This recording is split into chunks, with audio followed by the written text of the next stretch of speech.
সকাল টাইমটা এতটাই ব্যস্ত থাকি যে পুরোই হিমশিম খেয়ে যাই, কারণ আমাকে একা হাতে সমস্তটা সারতে হয়, কারণ আমার শাশুড়ি বাড়িতে থাকে না।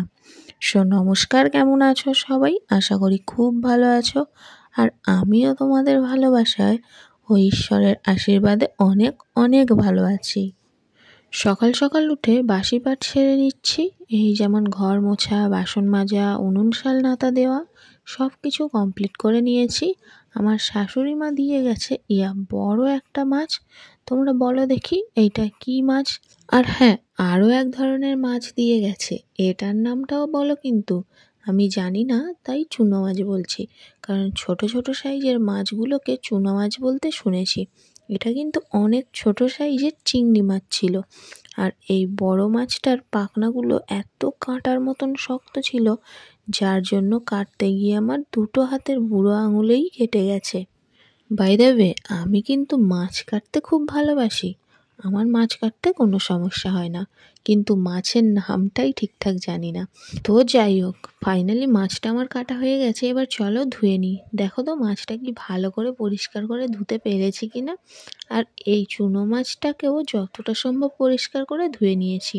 বড্ড শীত পড়ে গেছে, তবুও সকাল সকাল স্নান করে নিয়েছি, কারণ এটা আমার একটা অভ্যেসে দাঁড়িয়ে গেছে বলতে পারো। মুখ হাতটা বড্ড টান টান ধরছিল, তাই একটু ক্রিম টিম মেখে সোজা চলে গেছি রান্না করতে।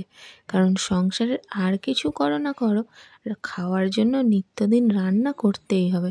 এটা একটা বড় কাজ।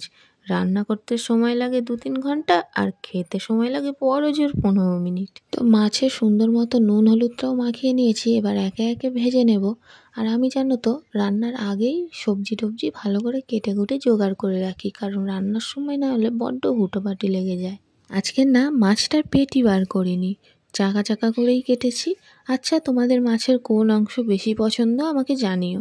আর এই চুনো মাছটা তোমাদের বাড়িতে কিভাবে রান্না করে জানিও, তাহলে আমিও সেইভাবে একদিন রান্না করে তোমাদের দেখাবো। আজ আমি কুঁদরি আর আলু দিয়ে চচ্চড়ি বানাচ্ছি।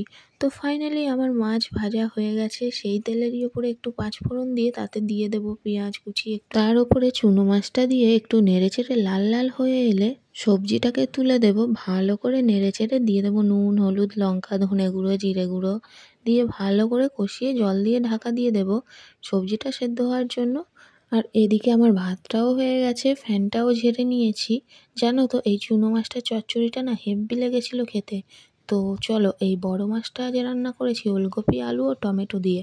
কড়াইতে তেল দিয়ে দিয়েছি, ফোড়নে একটু গোটা জিরে দিয়ে দেবো, তাতে সবজিগুলো তুলে একটু নেড়ে চেড়ে পেঁয়াজ কুচি দিয়ে দেবো। একটু লাল লাল হয়ে এলে আদা রসুন বাটা দিয়ে দেবো। একটু ভাজা ভাজা হয়ে এলে মশলার জন্য দিতে হবে নুন, হলুদ, লঙ্কার গুঁড়ো, একটু সামান্য জল দিয়ে ভালো করে কষিয়ে বেশি করে জল দিয়ে ঢাকা দিয়ে দিচ্ছি সেদ্ধ হওয়ার জন্য। পরে মাছগুলোকে দিয়ে আর একবার ঢাকা দিয়ে ফুটিয়ে নিলেই আমার রান্না রেডি। তো ভিডিওটা তোমাদের কেমন লাগলো অবশ্যই জানিও। দেখা হচ্ছে পরের ভিডিওতে। টাটা।